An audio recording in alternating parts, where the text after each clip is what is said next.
30 septembre, réunion extraordinaire des ministres de l'énergie. 4 mesures ont été prises.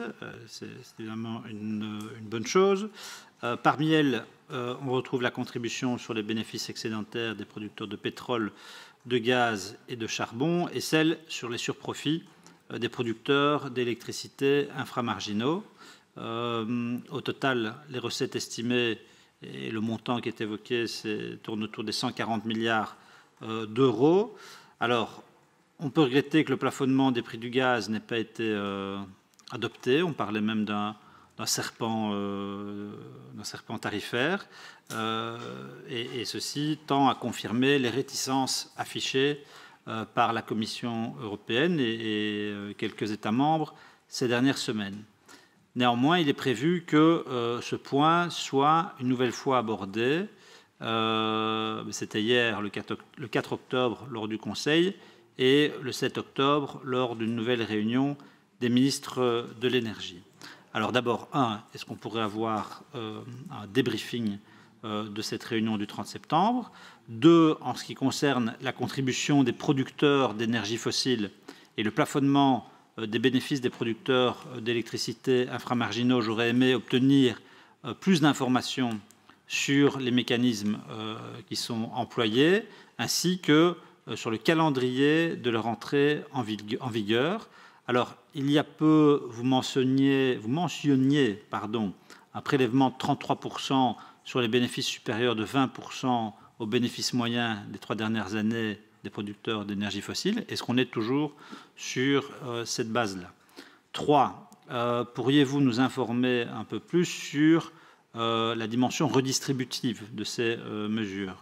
Quelle part des 140 milliards pourrait être allouée à la Belgique et sous quelles conditions? Il y a des montants qui ont été déjà évoqués dans la presse, mais que pouvez-vous en dire? 4. Est-ce que vous avez des informations au sujet d'autres initiatives qui seraient adoptées ou sur la table des ministres de l'énergie? 5. La question du plafonnement du gaz que j'évoquais en début d'intervention. Comment se sont déroulées les discussions sur ce point? C'est important d'y voir clair. Comment s'est déroulé le dialogue avec la Commission compte tenu de la lettre envoyée par 15 États membres la semaine dernière et l'absence de proposition de la Commission? C'est important aussi d'y voir clair parce que, il faut bien le dire, ce n'est pas habituel de voir la Commission quelque part éviter une demande aussi clairement exprimée par le Conseil. Est-ce que, selon vous, on peut encore espérer que cette mesure soit adoptée? Je répète que la question d'un serpent tarifaire était évoquée. Voilà. Où est-ce qu'on en est sur ce point qui nous paraît à tous crucial? Merci. Donc, merci aussi pour ce débriefing. Je suis quand même fort inquiet de la situation et je suis un peu étonné de la position sceptique, c'est le terme que vous avez utilisé, de l'Allemagne. La presse internationale, encore aujourd'hui, fait état d'un risque de désindustrialisation massive qui toucherait aussi l'Allemagne. Il y a déjà plein d'entreprises qui ont arrêté leur production de bioéthanol. On parle d'un haut fourneau à Brême qui a été éteint, des usines qui ferment dans tous les secteurs. Et donc moi je crois que si l'Europe est incapable d'avancer et d'aboutir sur la question du plafonnement du prix du gaz, on va vers une catastrophe sociale et économique, mais je pense sans précédent depuis la Deuxième Guerre mondiale. Et donc il faudra des solutions. Alors si ces solutions ne sont pas prises au niveau européen, on a compris, en tout cas en ce qui concerne la Belgique, qu'elles ne seront pas possibles non plus au niveau strictement national. Et la CREG l'avait dit d'ailleurs la semaine dernière ou il y a 15 jours. On aurait tout de suite un problème de sécurité d'approvisionnement. Mais qu'en est-il de l'Europe du Nord-Ouest? Est-ce qu'on peut avancer avec nos voisins peut-être sur une solution qui nous concernerait, nous, pays interconnectés? C'est une question à laquelle, à mon avis, il faut pouvoir réfléchir. On n'évoque plus beaucoup la question du découplage du prix du gaz et de l'électricité. Dans le débat ici, je ne pense pas que ça a été abordé non plus. Est-ce que c'est toujours un sujet qui est débattu, qui vit au niveau européen? Je crois que c'est aussi une question essentielle. À côté de la question du plafonnement du prix du gaz, il y a la question du découplage de son prix avec celui de l'électricité.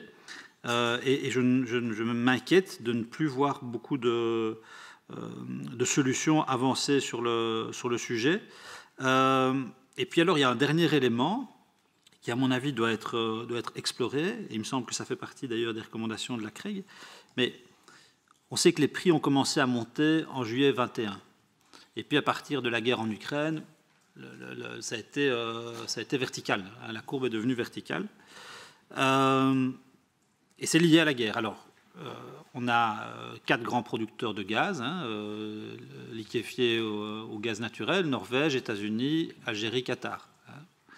On va retirer l'Algérie et le Qatar, qui sont particuliers. Mais la Norvège est un pays européen, qui est voisin, non membre de l'UE. Les États-Unis sont un pays partenaire qui nous demande de participer à l'effort de guerre. Et on le fait, je pense, avec conviction. Il n'y a pas de souci. Le problème, c'est que nous sommes en première ligne pour payer le prix de la guerre, et on le paye très cher pour le moment. Les États-Unis, eux, en attendant, ont augmenté de 75% leurs exportations de GNL vers l'Europe. Et donc, je trouve que la guerre nous coûte, la guerre leur rapporte. Ils se sont substitués au gaz russe.